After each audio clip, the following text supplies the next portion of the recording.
Assalamualaikum warahmatullahi wabarakatuh.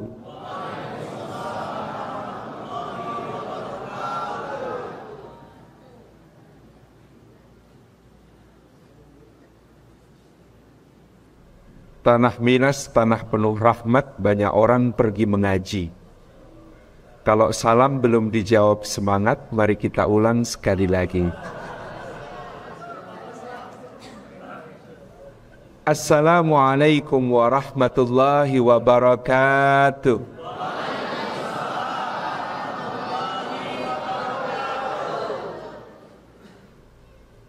Alhamdulillahi haqqa hamdi. Alhamdulillahi hamdan katsiran tayyiban mubarakan fi. Nahmaduhu wa nasta'inuhu wa nastaghfiruhu wa nastahdi wa natubu ilaih. Wa la na'budu illa iyyahu wa natawakkalu alaih. Allahumma fasalli wa sallim wa barik ala sayyidina wa habibina wa syafi'ina wa maulana Muhammad wa ala alihi wa ala ashabihi wa dhurriyyatihi wa man sara ala nahji wa sanna bi sunnati wa ihtada bi hadiyi wa da'a bi da'wati ila yaumi liqa'i rabbi, amma ba'd.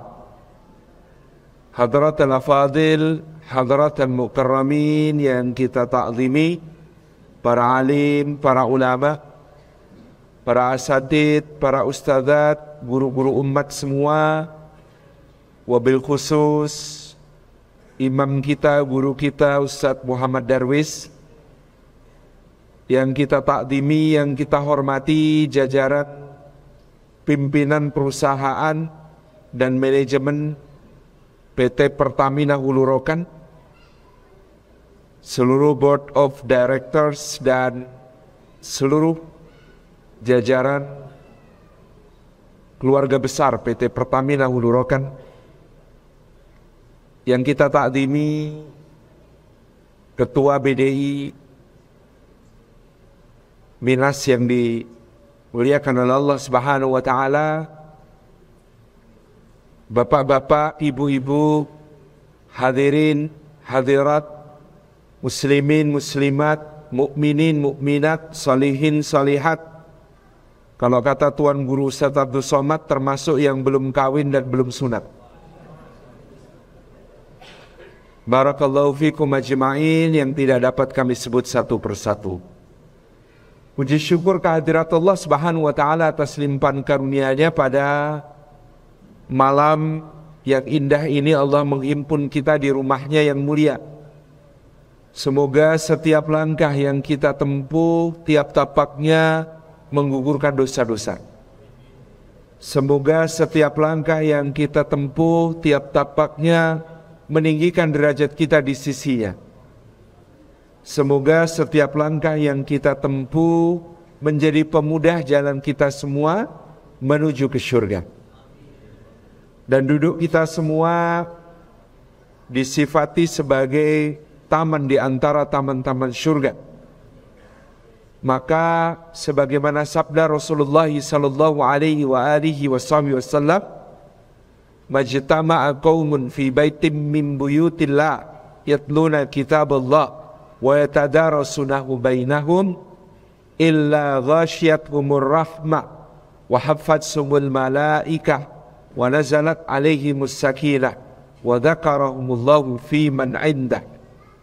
Rawahu Muslim wa sahih. Tidak berimpun satu kaum di satu rumah di antara rumah-rumah Allah, di dalamnya mereka membaca ayat dari kitabullah dan mengkaji isinya di antara mereka, melainkan keadaan mereka itu yang pertama dicurah-curahi rahmat Allah. Maka berhimpun seperti ini yang kita rindukan. Tadi disebutkan sudah lama kita tidak berkumpul-kumpul, beramai-ramai, bersyiar seperti ini, duduk bermajlis ilmu di rumah Allah, maka dicurah-curahi rahmat Allah. Dan kita semua menghajatkan rahmatnya Allah Subhanahu wa ta'ala.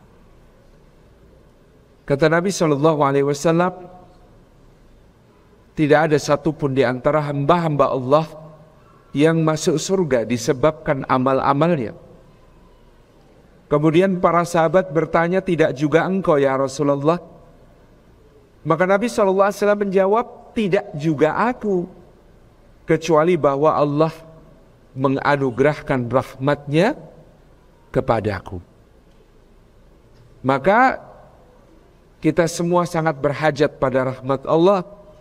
Karena sebanyak apapun ibadah yang dilakukan, setekun apapun amal soleh yang dirutinkan, hatta seluruh amal soleh itu dihimpun, dipakai untuk membayar nikmat Allah Subhanahu wa ta'ala yang kita nikmati selama di dunia, tidak akan pernah cukup. Sehingga ketika kita beribadah, berketaatan, beramal soleh, semua itu dalam rangka untuk menjemput ridhonya Allah dan menadah rahmat kasih sayang Allah. Maka Nabi SAW menggambarkan kepada kita rahmat Allah Subhanahu wa ta'ala itu 100 bagian.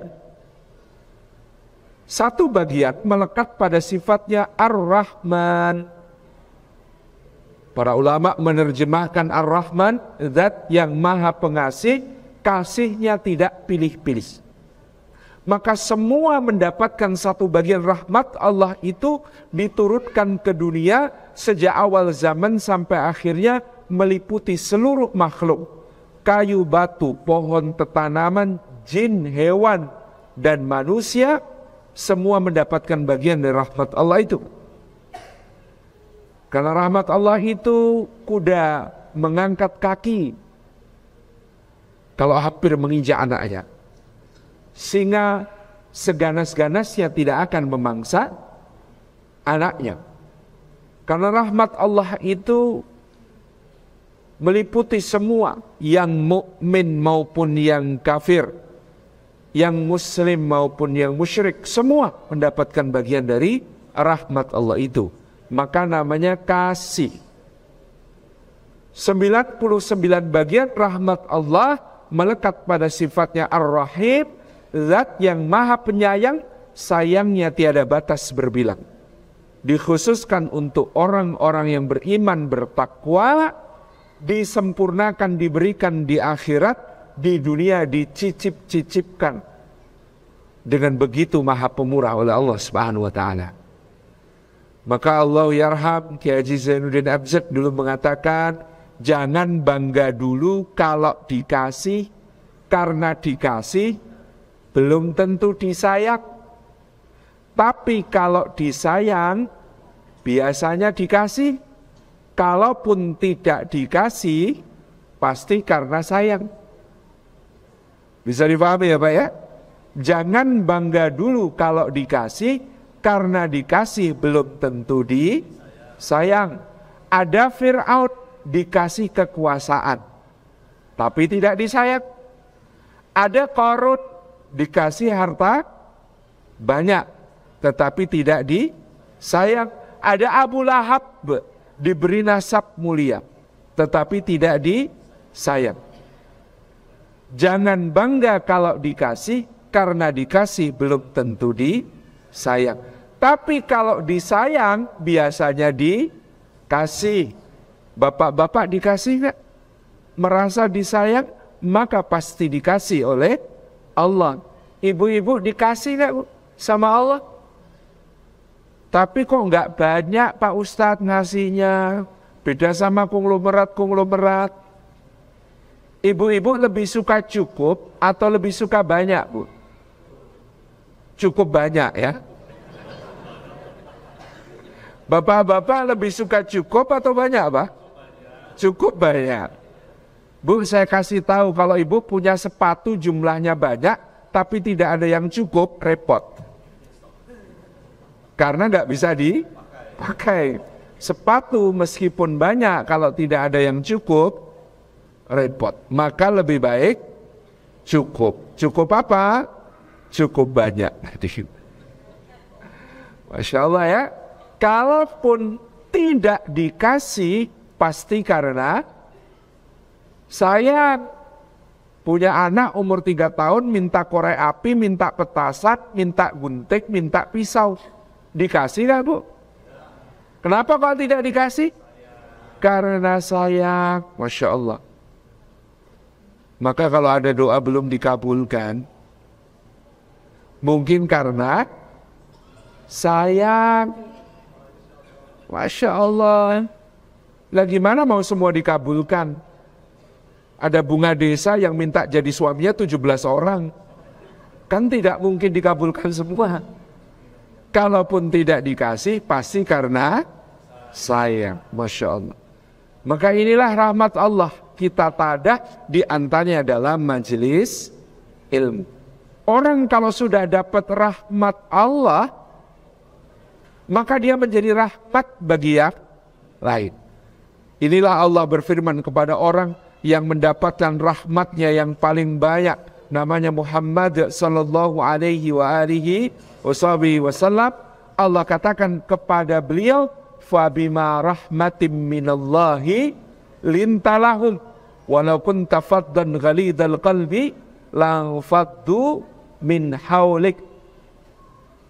Maka disebabkan rahmat Allah, wahai Muhammad sallallahu alaihi wasallam, kata Imam Ibnu Katsir, yakni rahmat Allah kepadamu dan rahmat Allah kepada mereka, lintalahum, engkau berlembut kepada mereka. Disebabkan rahmat, maka lembut hatinya. Maka dia menjadi orang yang lembut kepada sesamanya. Meskipun lembut di hati tidak selalu muncul di dalam hal yang sifatnya zahir. Maksudnya manusia itu ada yang durian, ada yang manggis, Pak. Kalau Nabi SAW itu manggis. Manggis itu dalamnya manis, warnanya putih, halus, lezat, bergizi. Luarnya halus, merah, berkilau, indah. Dan dulu ada kabar gembira buat kita, karena kulit manggis ada ekstraknya, Pak. Insya Allah. Ada yang luar dalam seindah Rasulullah SAW. Tetapi tidak salah juga kalau kemudian dia durian. Dalamnya halus, harum, lezat, legit. Luarnya berduri-duri. Sayyidina Umar bin Khattab, mungkin dari orang melihat di luarnya kasar, keras, tetapi di dalam hatinya, Masya Allah, kasih sayangnya untuk orang beriman begitu besar. Dia datangi dalam rondanya malam-malam ibu yang merebus batu dan menidurkan anak-anaknya. Dia panggul sendiri dari Baitul Mal, tepung maupun dagingnya. Dia masakkan, dia persilahkan ibu itu untuk istirahat. Ketika ibu itu dia persilahkan makan, dia suapi anak-anaknya. Lalu ibu itu berkata, semoga Allah merahmati Anda lebih berhak menjadi Amirul Mukminin daripada Umar bin Khattab. Kata Umar bin Khattab, wahai ibu, mohonkanlah ampunan untuk Umar bin Khattab. Insya Allah. Duren, Pak. Indah sekali. Kalau bisa janganlah menjadi kedondong. Yang luarnya halus, hijau, berkilau, dalamnya berduri-duri. Kalau di tempat saya kedondong itu, cara makan paling enak bukan dikupas, dipotong-potong, tapi dijepitkan pintu sampai pecah nih. Masya Allah, tabarakallah. Gitu ya, ini rahmat Allah. Kalau engkau mendapat rahmat Allah, wahai Muhammad SAW, engkau lembut kepada mereka. Maka ada hurrima 'alan nari kullu hayyinun layyinun sahlun qaribun. Rawahu Muslim. Wasai. Nabi SAW mengatakan diharamkan untuk masuk neraka. Jadi dapat sertifikat haram, Pak. Bukan sertifikat halal, ini sertifikat haram. Haram masuk neraka. Siapa yang haram masuk neraka, kata Nabi SAW, kullu hayyinun, orang yang hatinya lembut, layyinun, yang perilakunya halus, sahlun, yang suka memudahkan urusan orang, qaribun yang mudah akrab dan mudah diakrabi. Masya Allah, tabarakallah. Mudah-mudahan kita semua termasuk yang demikian. Walau kunta faddan ghalidhal qalbi lan faddu min haulik. Kalau engkau bersikap keras dan berhati kasar. Atau mungkin dibalik, kalau engkau bersikap kasar dan berhati keras. Bersikap kasar, berhati keras. Kedondong tapi ada durinya di luar. Bersikap kasar, berhati keras. Langfaddu min haulik, maka engkau membuat mereka lari dari sisimu. Maka dakwah tidak tersampaikan, risalah tidak tertunaikan. Maka amanah tidak sampai kepada umat ini. Itulah Nabi SAW. Jadi ibu-ibu, bapak-bapak, kalau ada anggota keluarga kita keras, kasar, mungkin kurang rahmat Allah. Kalau kurang rahmat Allah, solusinya mudah, diajak datang ke majelis ilmu, dilembutkan hatinya di majelis ilmu. Rahmat. Yang kedua, wahafat sumun malaikah. Malaikat-malaikat menaungkan sayapnya kepada yang hadir bermajelis ilmu. Lillahi malaikatun. Dalam hadis lain, Nabi SAW menyebutkan Allah punya banyak malaikat. Di antara mereka malaikat-malaikat yang beredar di antara langit dan bumi, jumlahnya lebih banyak daripada malaikat pencatat amal. Manusia dengan pencatat amal banyak mana, Pak? Manusia dengan pencatat amal banyak mana? Banyak pencatat amal, karena satu manusia pencatat amalnya 2. Ini ada malaikat jumlahnya lebih banyak daripada malaikat pencatat amal. Tugas mereka beredar di antara langit dan bumi. Begitu ada majelis ilmu, maka mereka turut menaungkan sayapnya kepada semua yang hadir. Satu malaikat, satu orang.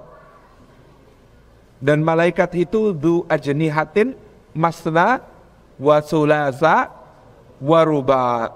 Ibu-ibu kalau dengar masna wa thulatha wa ruba, agak was-was.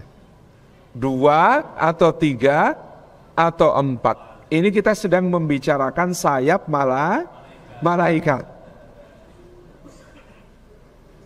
Sayap malaikat ada yang 2, ada yang 3, ada yang 4. Sayyidul malaikat Jibril alaihi salam, digambarkan Nabi sallallahu alaihi wasallam, Jibril memiliki dalam satu hadis 700, dalam hadis lain 600 sayap.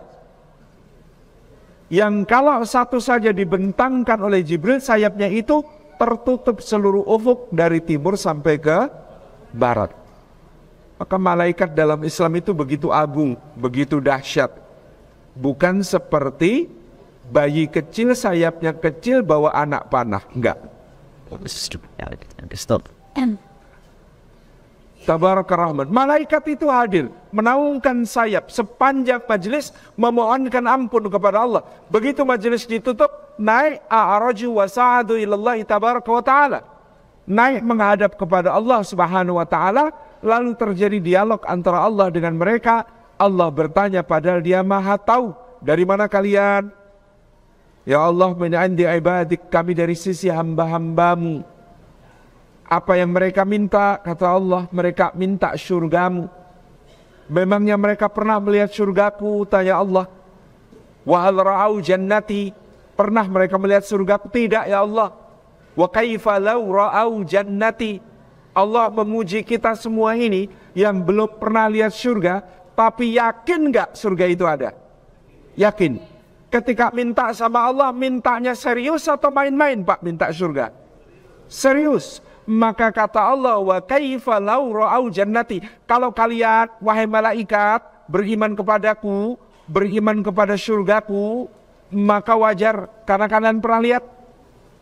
Ini hamba-hambaku yang namanya manusia ini belum pernah lihat surga, tapi mereka minta surga dengan serius. Ini pujian dari Allah untuk orang-orang beriman. Dari apa mereka minta perlindungan, wahai malaikat? Kata malaikat, dari nerakamu ya Allah. Wahai ra'au nari, memangnya mereka pernah melihat nerakaku? Lamma ya Rabb, belum pernah ya Allah. Wa kaifa law ra'au nari, bagaimana kalau mereka pernah melihat nerakaku? Pujian Allah kepada kita. Bapak Ibu yakin nggak neraka itu ada? Yakin. Yakin pakai qaf. Yakin. Ketika kita minta perlindungan dari neraka, wa na'udzubika min sakhatika wan nar, kita minta perlindungannya serius atau main-main? Serius. Maka Allah memuji, wa kaifa law ra'au nari. Kalian malaikat wajar kalau beriman. Ini manusia-manusia ini belum pernah lihat nerakaku, tapi yakin. Serius mereka. Maka Allah Subhanahu wa taala berfirman kepada malaikat-malaikat itu, akan aku berikan kepada mereka apa yang mereka minta, akan aku lindungi mereka dari apa yang mereka takutkan. Maka malaikat-malaikat itu lalu tinggal di sisi Allah. Artinya tinggal di sisi Allah, mereka tidak kembali menunggu kita menghadap Allah di yaumil hisab untuk siap menjadi pembela kita pada hari tersebut. Nahnu awliya'ukum fil hayatid dunya wa fil akhirah. Karena kami akan menjadi pembela-pembela kalian di kehidupan dunia dan kehidupan akhirat. Jadi besok lagi ada majelis ilmu yang baru lagi. Malaikat yang turun beda lagi. Maka kalau ibu-ibu rajin majelis ilmu, sebenarnya ibu-ibu sedang mengumpulkan advokat dari kalangan malaikat. Tim pembela di akhirat dari kalangan malaikat. Berapa kali pengajian setahun, Bu? Sepekan berapa kali? Sepekan 2 kali. 2 kata. Berapa, Pak? 3. Berarti katakanlah 50 pekan dalam 1 tahun, 150. Nanti bulan Ramadan khusus, kuliah subuh, kuliah taraweh, takjil sebelum berbuka puasa. 3 kali 30, 90 tambah 150. Berarti ada 240 malaikat per tahun dikumpulkan untuk menjadi advokat, pembela kita di sisi Allah. Tabarakar Rahman. Itu luar biasanya orang bermajelis ilmu. Yang ketiga, wa nazalat alaihimus sakinah, turun kepada mereka ketentraman. Orang berhimpun di majelis ilmu, apa yang diingat, Pak? Allah. Maka ala bidzikrillahi tatma'innul qulub. Ingatlah, hanya mengingat Allah itulah sebab dari tentramnya hati kita. Karena ingat Khalik, ingat pencipta, tentram. Kalau ingat makhluk, ingat ciptaan, bikin gelisah. Wong ingat bahwa sepatunya baru, taruh di luar, itu bisa gelisah. Ingat makhluk bikin gelisah, ingat Allah bikin tentram. Ingat anak sendiri saja gelisah, apalagi ingat anak orang. Ingat istri sendiri saja gelisah, yang ini jangan diteruskan.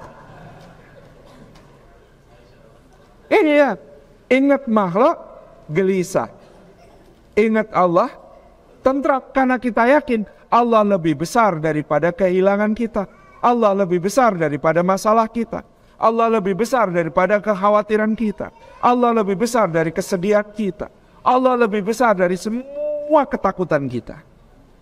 Tentram hati kita karena ingat kepada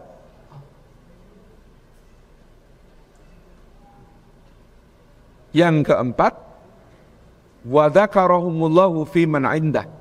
Berhimpun bermajelis ilmu semacam ini, maka Allah akan sebut-sebut nama kita semua dengan bangga pada makhluk-makhluk mulia yang ada di sisinya. Masya Allah. Mudah-mudahan dengan begitu kita semua lebih terkenal di langit daripada di bumi. Mudah-mudahan dengan begitu kita lebih terkenal di surga daripada di dunia. Mudah-mudahan dengan begitu kita lebih dirindukan akhirat daripada dunia. Insyaallah. Situ kalau sampai pada bagian ini ingat selalu Nabi Ibrahim alaihissalam. Waktu Nabi Ibrahim hidup, berapa yang kenal Pak? Berapa yang cinta Pak? Berapa yang mendoakan beliau Pak? Tetapi beliau terkenal di langit. Maka hanya soal waktu cinta dari langit turun ke bumi. Karena kalau Allah sudah mencintai seorang hamba, Allah panggil Jibril alaihissalam. Wahai Jibril, aku mencintai hambaku si fulan, maka cintailah si fulan. Kata Jibril, sami'na wa ata'na. Lalu Jibril mencintai si fulan. Kemudian Jibril mengumpulkan seluruh penduduk langit. Wahai seluruh penduduk langit, sesungguhnya Allah mencintai si fulan, maka aku pun mencintai si fulan karena Allah. Maka kalian harus mencintai si fulan karena Allah. Kalau sudah dicintai di langit, hanya soal waktu turun ke bumi. Maka Nabi Ibrahim alaihissalam yang pada waktu beliau hidup, yang kenal sedikit, yang sayang sedikit, yang mendoakan sedikit, hari ini 2 miliar kaum muslimin ada di dunia. Katakanlah yang sholat 30%. Maka ada 600 juta orang yang setiap hari mengatakan kama sallaita ala sayyidina Ibrahim wa ala ali sayyidina Ibrahim kama barakta ala Ibrahim wa ala ali Ibrahim. Masya Allah. Ketika Ibrahim alaihissalam diperintahkan Allah, wa'adhin finnasi bil haji, hai Ibrahim, panggil manusia untuk berhaji. Beliau bingung, bagaimana aku memanggil ya Allah? Apa dayaku untuk memanggil mereka ya Allah? Kalau sekarang ditambah pertanyaannya, kan saya tidak punya pengeras suara ya Allah. Kan saya tidak punya Facebook, tidak punya Instagram, tidak punya WhatsApp ya Allah.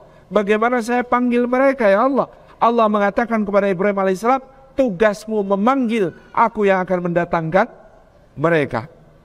Maka undangannya Nabi Ibrahim alaihissalam bergema sampai hari ini, ribuan tahun sesudah beliau wafat. Daftar sekarang berangkatnya berapa puluh tahun lagi Pak? 25 tahun. Bagus di sini ya. Di Jogja sudah 35 tahun antrinya. Ya Rabb, ini karena kita semuanya bermajelis ilmu, mudah-mudahan kita juga dicintai Allah, dicintai para malaikat, terkenal di langit lebih daripada di bumi insyaallah. Bapak Ibu hadirin hadirat yang dimuliakan oleh Allah Subhanahu wa taala, panitia mengamanahkan bagaimana kita menjadi berkah dimanapun kita berada. Apa itu berkah? Kata ini kata yang sangat indah. Dalam bahasa Arab, awalnya ada kata barika ya beriku tabrikan. Digunakan orang Arab untuk menyebut unta yang menderum di tengah oase, yang oase itu ada di tengah padang pasir. Maka unta ini merasakan naungan pepohonan yang sejuk, angin yang semilir berhembus, dicukupi air dan makanannya, menghimpun bekal untuk perjalanan panjang berikutnya, dan dia di dalam oasis itu, di waha itu, merasakan kenikmatan meskipun di sekitarnya panas, gersang, tandus berupa padang pasir. Pada kata ini, kata Imam Khalil bin Ahmad, lalu orang menambahkan huruf alif menjadi barokah, yubariku, barokatan, barokah, dengan disisipkan huruf alif menjadi barokah.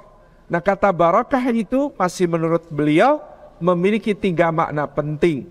Yang pertama, barokah itu al-luzum wa thubut, nikmat yang tetap dan terus melekat. Yang kedua, an-nama wa ziyadah, nikmat yang bertumbuh, berkembang, bertambah-tambah. Yang ketiga, as-sa'adah, nikmat yang memberi rasa bahagia. Jadi barokah itu ada 3. Yang pertama, nikmat yang tetap dan terus melekat. Dan ini tidak lain dan tidak bukan adalah a'dhamun ni'am, yakni al-iman. Nikmat yang paling besar yang tetap melekat berakar yaitu iman. Maka syarat dari barokah adalah iman. Tidak bisa disebut barokah kalau bukan karena iman. Meskipun namanya Pak Barokah, kalau tidak beriman tidak berkah. Dari sabda Rasulullah SAW tentang iman, beliau bersabda, ajaban li amril mu'min, kana kullu amri khair. Silahkan ada. Ajaban li amril mu'min, menakjubkan, mengherankan urusan orang beriman, kana kullu amri khair, semua urusannya kebaikan. Dan yang seperti itu tidak terjadi kecuali kepada orang beriman. Yakni yang seperti itu terjadi hanya karena iman. Kenapa orang mukmin itu menakjubkan urusannya dan semua urusannya menjadi kebaikan? Karena satu, apabila dia mendapat nikmat, maka dia bersyukur. Wujud iman ketika dia mendapat nikmat, yaitu dia bersyukur. Bersyukur itu baik baginya. Dan apabila dia mendapatkan musibah, maka dia bersabar. Wujud iman ketika mendapat musibah adalah sabar. Dan sabar itu juga baik baginya. Jadi ukuran kebaikan itu bukan keadaan, tapi respon terhadap keadaan tersebut. Orang mukmin bisa kena musibah, orang kafir juga bisa kena musibah. Orang mukmin bisa dapat nikmat, orang kafir juga bisa dapat nikmat. Yang membedakan orang mukmin kalau dapat nikmat maka baik karena dia bersyukur. Yang membedakan kalau orang mukmin dapat musibah baik baginya karena dia bersabar. Itu ukurannya. Jadi jangan heran, itu orangnya tidak beriman. Salat bolong-bolong. Sodakoh tidak pernah. Pelitnya minta ampun. Di dalam bahasa Arab, pelit itu ada dua. Ada bukhel, bakhil, ada suh. Kalau bakhil apa Pak? Bakhil itu tidak mau hartanya dinikmati orang lain, itu namanya bakhil. Contoh, ngajak masuk ke kantin tapi lalu ngomong, nanti bayar sendiri-sendiri ya. Itu namanya bakhil. Ngajak ke kantin tapi ngomong, nanti bayar sendiri-sendiri ya. Yang lebih parah namanya suh. Masuk ngajak ke kantin tapi ngomong, tolong bayarin aku ya. Itu hartanya sendiri saja dia nggak mau makan. Maunya makan harta orang, itu lebih parah lagi. Masya Allah. Jadi mukmin ini baik. Karena apa? Karena responnya bukan keadaannya. Karena ketika dia mendapatkan nikmat dia bersyukur kepada Allah, maka syukur itu baik baginya. Baiknya syukur di mana? Satu, nikmat itu dijaga karena rasa syukur. Kalau kita mau nikmat kita dilanggengkan oleh Allah, kalau kita mau nikmat ini terus dijaga oleh Allah, kalau kita mau supaya nikmat ini terus dikaruniakan kepada kita, maka syukurilah. Karena dengan rasa syukur itulah Allah menjaga nikmat-nikmat yang dianugerahkan kepada kita. Yang kedua, baiknya syukur yaitu ditambah. Nikmatnya ditambah. Janji Allah Subhanahu wa ta'ala, wa itta'adzana rabbukum la in syakartum la azidannakum wa la in kafartum inna azabi lasyadid. Allah mengatakan, dan ingatlah ketika Rabbmu mengumumkan, mempermaklumkan bahwasanya apabila kalian betul-betul bersyukur kepada Allah, maka aku, kata Allah, pasti akan menambahkan nikmat itu kepada kalian. Orang kalau bersyukur, nikmatnya bertambah. ketika kita haus melihat air, lalu kita tidak mensyukuri karunia akal menggunakannya untuk berpikir, maka ini hanya soal naluriah. Haus, ada air, diminum.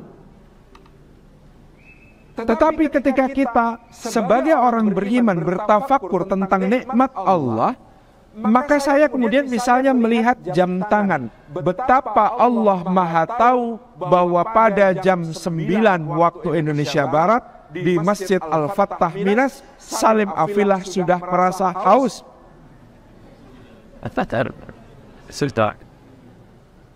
Maka bukan cuma gelas ini sudah ada sejak tadi di situ, saya yakin bahwa Allah telah menulis di Lauhil Mahfuz, di kitab yang tercatat di sisinya, terjaga di sisinya, Salim haus jam 9, air sudah harus ada sejak sebelumnya, maka bukan cuma gelasnya di situ, Pak.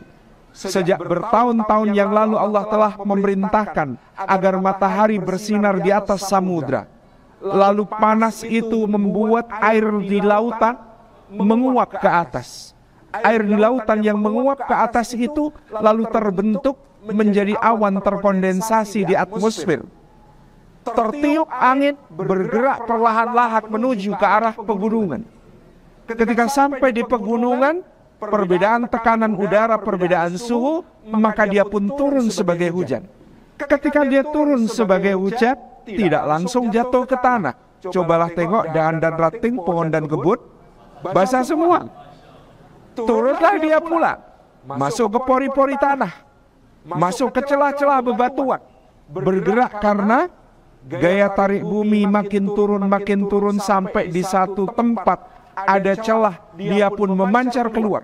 Ketika dia memancar keluar, ada orang punya pabrik memasukkan ke dalam gelas-gelas kecil jadi air minum dalam kemasan. Entah sudah lewat berapa tangan, entah sudah jadi jalan rezeki berapa orang, dia sampai kepada kita. Maka ketika kita minum, meskipun ini air dalam gelas hangat-hangat kuku, Bismillahirrahmanirrahim. Bismillahirrahmanirrahim. Maka bukan cuma naluriah, haus lalu minum, tetapi menjadi ibadah bagi kita, menjadi ketaatan di dalam tubuh kita. Dan kayak ada manis-manis ya, Pak. Insyaallah tabarakallah. Karena apa? Karena kita syukuri. La in syakartu lazidannakum. Ketika disyukuri bertambah-tambah nikmat itu. Ibu-ibu kalau suami pulang, syukuri suami yang pulang. Sambut depan pintu. Begitu dia buka pintu, ibu sudah ada di balik pintu, angkat satu kaki sambil begini, Assalamualaikum abang. Semua lelahnya hilang, berganti menjadi horor. Cium tangannya, sampaikan jazakallah khairan abang. Sudah membanting tulang sampai linu-linu, sudah memeras keringat sampai kering kerontak, pulang ke rumah membawa harta yang halal, nafkah untuk kami. Abang memang pahlawan kami. I love you abang. Kopinya abang, silakan. Masya Allah bu, besok suami yang datang akan lebih baik daripada suami yang ini. Orangnya sama, tapi menjadi pribadi yang lebih baik. Sama bapak-bapak kepada istri syukuri Pak. Karena kalau ditambah nikmat itu karena bersyukur, istri disyukuri maka akan ditambah Pak. Nikmat ya Pak. Bukan jumlah ya, kalau jumlah syarat dan ketentuan berlaku. Insyaallah tabarakallah. Karena disyukuri. Anak-anak kita pun begitu. Ketika disyukuri akan bertambah rasanya nikmat. Cuma kadang-kadang kita tidak bersyukur kepada anak-anak kita. Kita lebih peka untuk perkara yang dia salah di mata kita. Anak kita umur 3-4 tahun habis makan. Habis makan dia bawa piringnya ke tempat wastafel cuci piring. Di tengah perjalanan dari tempat dia makan ke tempat cuci piring, piring yang dipegangnya jatuh dan pecah. Kira-kira mana yang kita komentari? Inisiatifnya yang baik untuk membawa piring itu ke tempat cuci piring, atau yang kita komentari piring yang pecah, Bunda? Piring yang pecah. Ya biasanya. Nah kan malah pecah, ya Allah, bikin repot aja. Udah, biar Bunda bersihin. Nah kalimat ini terngiang-ngiang. Apalagi kita tambah, Bunda aja besok lagi. Malah bikin repot. Maka nanti umur 12 tahun disuruh bantu cuci piring enggak? Kata Bunda aja. Ya udah Bunda aja. Karena kita tidak syukuri, nikmat itu tidak bertambah. Tapi coba kita kemudian mengatakan, Masya Allah nak, mau dibawa ke tempat cuci piring ya? Keren nak, itu namanya anak bertanggung jawab. Bunda bangga sama kamu. Qadarullah jatuh ya. Nggak apa-apa nak, ayo diberesin, Bunda bantu. Kamu yang beresin, Bunda yang bantu. Meskipun prakteknya bundanya yang lebih banyak ngerjain, dia tetap subjek utama, dia pelaku utama. Dia katakan gitu, kamu yang bersihin, Bunda bantu. Maka besok lagi lebih hati-hati ya sayang. Insya Allah makin bertambah nikmat. Itu contoh bagaimana kita mensyukuri. Nikmat apapun disyukuri, bertambah, itu janji Allah. Maka orang beriman luar biasa. Ketika mendapat nikmat dia bersyukur, syukur itu baik baginya. Dan apabila dia mendapat musibah, isinya hidup itu kalau tidak nikmat, musibah. Dan semua orang punya jatah musibahnya. Dan apabila dia mendapat musibah, dia bersabar. Sabar itu baik baginya. Sabar itu pasti baiknya. Sejak dulu orang kita sudah tahu bahwa sabar itu baik. Misalnya mereka mengatakan, jarajak pamaga rumah, panjago anak janjat buah. Dikucak jika indak goyah, jika indak goyah, tandanya iman dan Allah tagwa. Jerajak pemagar rumah, penjaga anak jangan sampai jatuh. Diguncang jika tidak goyah, tandanya iman yang sudah teguh. Insya Allah. Maka sabar itu komponen kata yang kata seorang mufassir menurunkan huruf shad, ba dan ra, menurunkan 37 kata yang semua artinya baik. Kata sabar itu sendiri.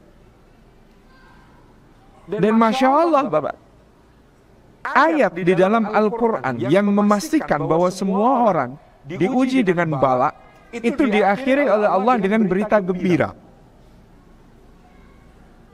Ketika dia Jalla Jalaluhu berfirman, A'udzubillahi minasyaitonirrajim, Bismillahirrahmanirrahim, walanabluwannakum bisyai'im minal khawf wal ju' wa naqsim minal amwal wal anfus wath thamarat wa basyiris sabirin. Huruf wawu kalau diikuti wazan la naf'alanna, wawunya bukan wawu atof, tapi wawu qasam. Bukan wawu yang diterjemahkan dan yang artinya penyambung, tapi wawu qasam atau wawu sumpah yang artinya demi. Dan Allah kalau bersumpah bebas, bisa dengan makhluknya ataupun dengan namanya ataupun tidak. Walanabluwannakum itu diterjemahkan demi, pasti kami akan menimpakan bala kepada kalian. Jadi musibah itu pasti ada. Bisyai'in, nah bisyai'in dengan sesuatu. Sesuatu itu berarti banyak atau sedikit. Pas. La yukallifullahu nafsan illa wus'aha. Diberikan bala musibah pas, sesuai dosis, tidak berlebihan, tidak kurang.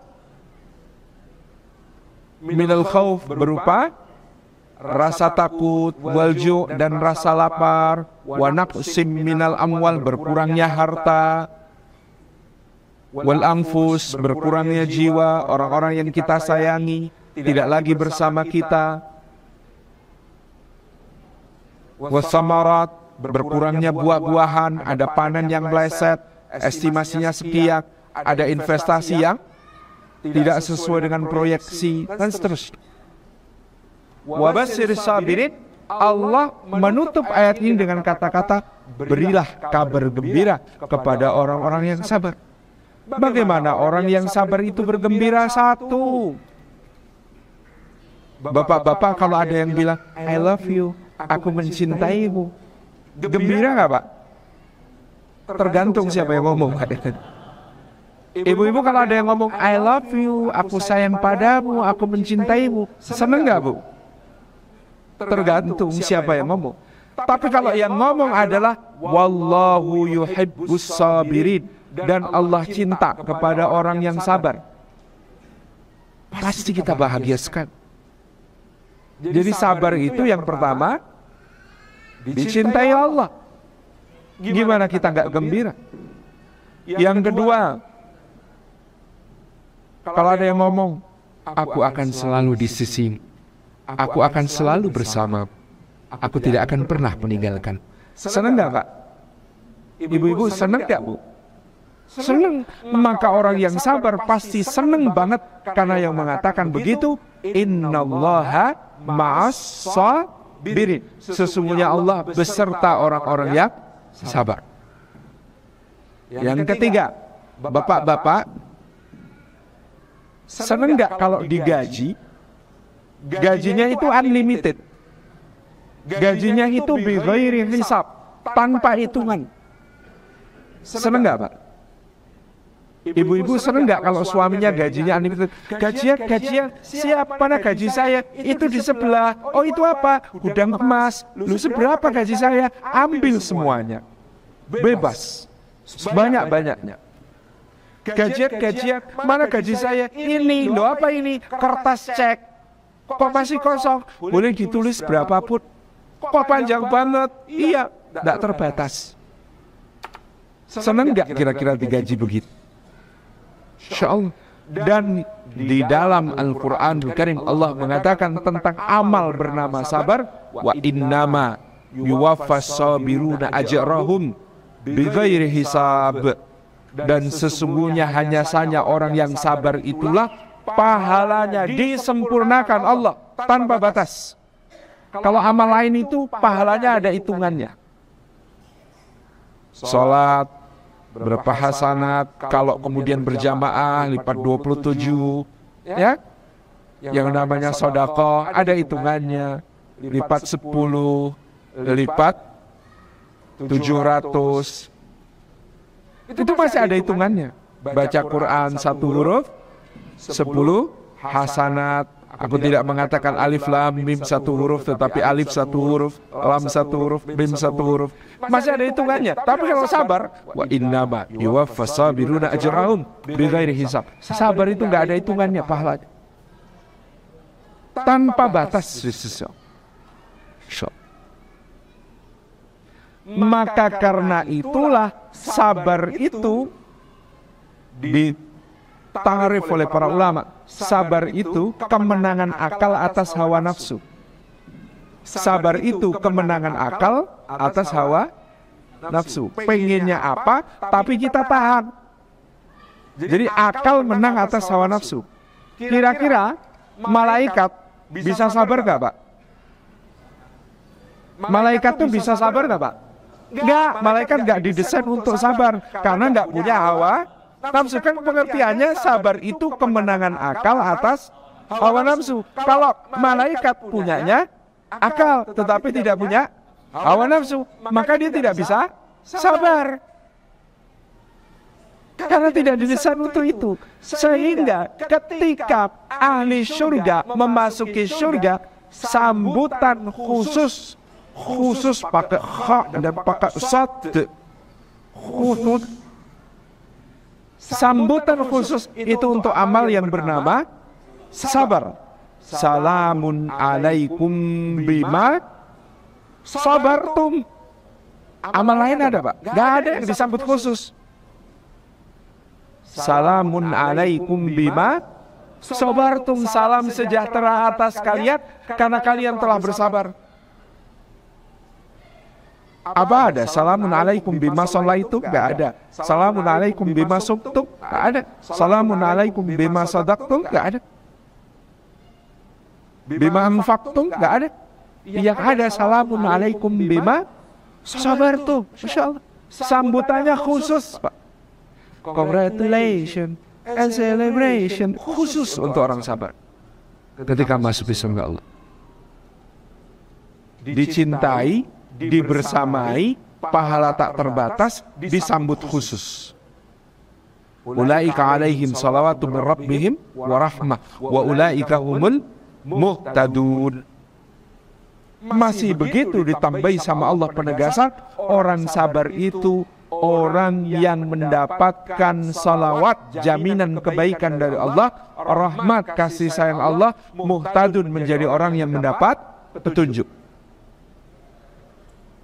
Gimana lipat-lipatnya kebaikan sabar itu?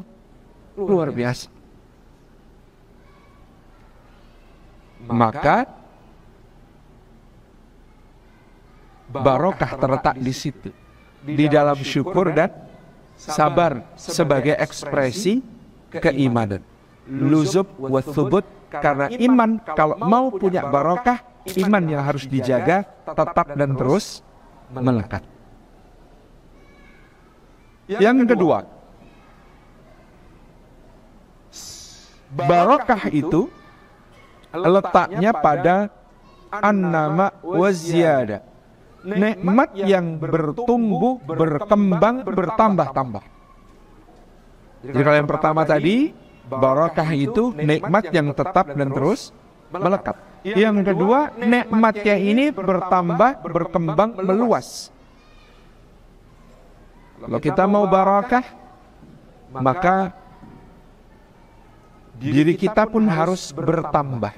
Bertambah ilmu, bertambah amal, bertambah kualitas, bertambah baik setiap saat. Itulah kenapa Allah Subhanahu wa taala mengatakan, "Alladzi khalaqal mauta wal hayata liyabluwakum ayyukum ahsanu amala."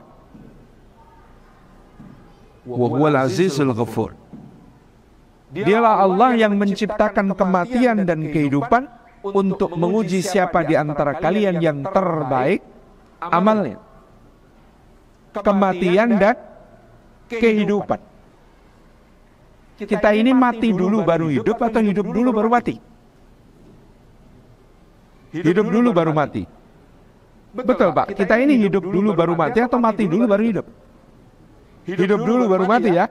Dalam perspektif dunia, kita mengatakan kita hidup lalu nanti mati.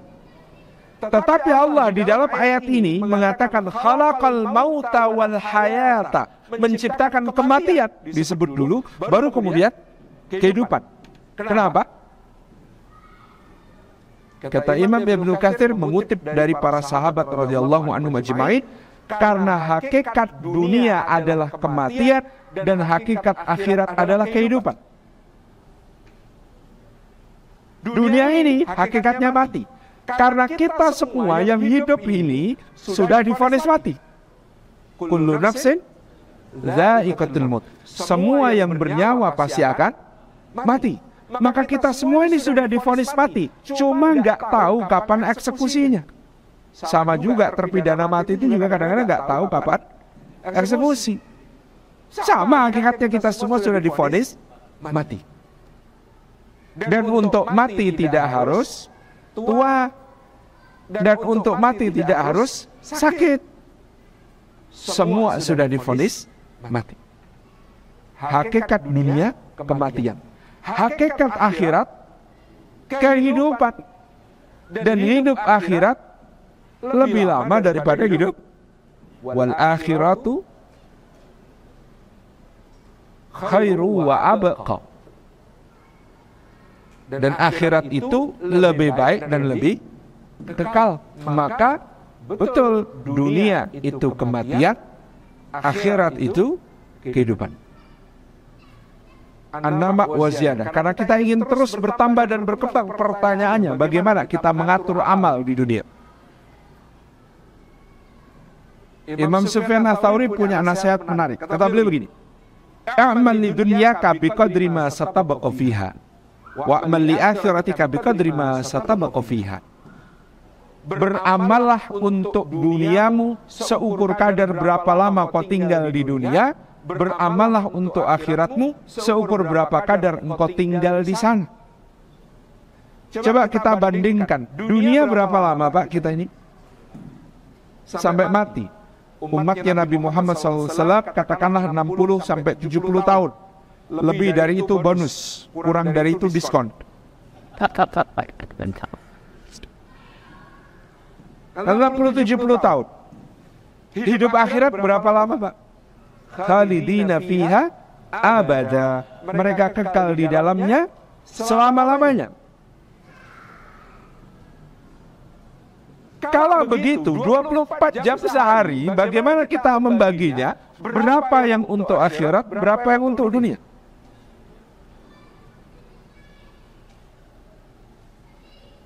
Kan kata Imam Sufyan Ats-Tsauri, beramalah untuk dunia seukur kadar berapa lama kau tinggal di dunia, beramalah untuk akhirat seukur kadar berapa lama kau akan tinggal di akhirat. Kalau yang satu 70 tahun, yang satu kekal selamanya, 24 jam dibagi untuk dunia dan akhirat, dapat berapa Pak?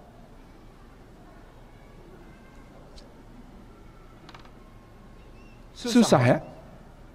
Maka menurut kami, nasihat Imam Sufyan Ats-Tsauri ini tidak bisa diamalkan dengan cara membagi, tapi bisa diamalkan dengan cara meniatkan seluruh yang kita lakukan untuk akhirat. Meniatkan semua yang kita lakukan di dunia ini sebagai ibadah. Baik ibadah yang mahdhah maupun yang ghairu mahdhah. Karena dengan menata niat, maka makan bisa jadi ibadah, minum bisa jadi ibadah,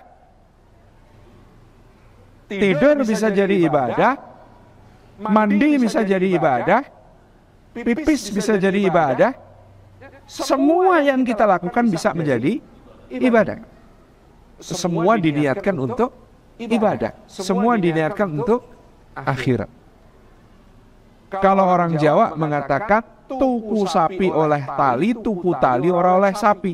Orang kalau beli sapi maka akan dapat tali. Orang kalau beli tali tidak akan dapat sapi. Karena kalau kita beli sapi itu pasti dapat tali. Kita nggak bisa membawa sapinya tanpa menggunakan tali. Tapi saya belum pernah dengar ada toko jual tali program promo berhadiah sapi, belum ada. Paham ya? Diniatkan untuk akhirat, pasti dunia juga dapat, karena kita nggak akan sampai ke akhirat tanpa lewat dunia. Tapi kalau diniatkan hanya dunia, maka akhirat tidak dapat. Jadi nama wa ziyadah, setiap hari, setiap saat kita berusaha untuk beramal dengan meniatkan seluruh hal yang kita lakukan karena Allah. Semua yang kita lakukan, sesepele apapun, selama ada tuntunan dari Rasulullah, ikuti tuntunan itu. Minum, Rasulullah beri contoh. Makan, Rasulullah memberi contoh. BAB, BAK, Rasulullah memberi contoh. Semua ada doanya. Kata Ustaz Jazir, guru kami, satu-satunya yang susah jadi ibadah itu merokok. Karena nggak ada tuntunannya. Doa sebelum merokok nggak ada. Kalau tidur kan doa sebelum tidur ada. Doa sudah tidur, bangun ada. Makan juga ada. Minum juga ada. Ke toilet saja ada. Tapi kalau merokok nggak ada doa sebelum merokok, nggak ada doa sesudah merokok. Itu yang repot. Agak susah dijadikan ibadah itu. Yang lain kita semua dapat tuntunannya. Maka Masya Allah. Selilit dan saja ada tuntunannya. Jadi kalau ada makanan, sisa makanan terselip di sela-sela gigi kita, Ada tuntunan dari Nabi SAW. Bagaimana membersihkannya? Kalau dibersihkan dengan tangan, maka sunnahnya ditelan. Kalau dibersihkan dengan alat, tusuk gigi, tisu, linggis, gitu. Maka dia harus dibuang. Itu contoh. Sekecil itu ada tuntunan. Jadi semua bisa jadi ibadah karena ada tuntunan dari Nabi SAW. Maka ayyukum ahsanu amala, itu kata para ulama, akhlasuhum niyatan wa atba'uhum li sunnati Rasulillah SAW. Karena kita kemudian meniatkannya ikhlas dan ikut tuntunan Rasulullah SAW. Nama wa ziyadah, bertumbuh, berkembang menjadi pribadi yang lebih baik di setiap saat. Demikian pula nikmat-nikmat yang hadir kepada kita, kita jadikan sebagai wasilah untuk mendapat yang lebih baik, untuk memberi manfaat yang lebih luas. Pak, rumahnya izin boleh untuk ngaji anak-anak, Pak? Boleh. Pengajian rutin Jumat boleh, pengajian rutin Ahad boleh. Pak, mobilnya untuk jenguk orang sakit ya Pak, ya kita mau rame-rame, ayo. Pak, mau nebeng untuk pergi ke kondangan, ayo. Pak, semua menjadi sesuatu yang bernilai, bermanfaat. Bahkan kalau mau memperbesar itu katanya ada tuntunannya Pak. Siap. Kira-kira kode sudah selesai waktunya gitu. Dia ada suami istri nikah Pak. Begitu mereka menikah, suaminya mengontrak rumah kecil dalam gang sempit. Kemudian dia ngomong sama istrinya, maaf ya, rumahnya sempit dan masuk gang dan masih ngontrak. Gak apa-apa Mas, kan punya rumah itu nggak wajib. Oh iya ya Dik, nggak wajib. Iya Mas, yang wajib itu sholat. Oh iya, yang wajib itu sholat. Terus kamu nggak pengen Dik punya rumah? Pengen Mas, tapi rumah di surga.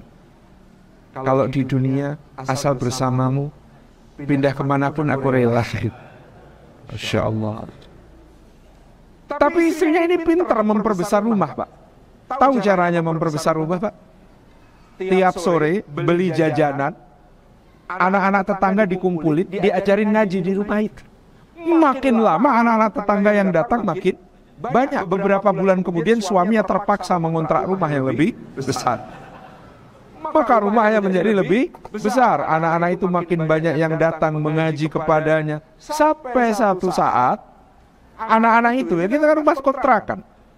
Tapi kan dia dibebaskan, baca buku, mau gambar, mau apa, kan dikasih krayon. Orang-orang tembok Pak, gambar gunung, sebelahnya gunung, tengahnya matahari terbit, dari ujung kanan atas ke kiri bawah ada jalan membentang, di atasnya ada gambar sawah, di bawahnya ada pohon sama rumah, ada ayam sedang mematuk jagung, di sana ada burung terbang, ada awan-awan itu, gambar rame-rame di tembok. Tepat pada saat itu pemilik kontrakan datang marah-marah. Saya kontrakin rumahnya ya, bukan untuk dicoret-coret macam ini ya. Oh, anak-anaknya pada lari, ketakutan. Ketika itu istri ini nangis. Ya Allah, cuma pada nyoret-nyoret tembok kayak gitu. Untuk kreativitas saja kok nggak boleh. Kan besok bisa dicat lagi.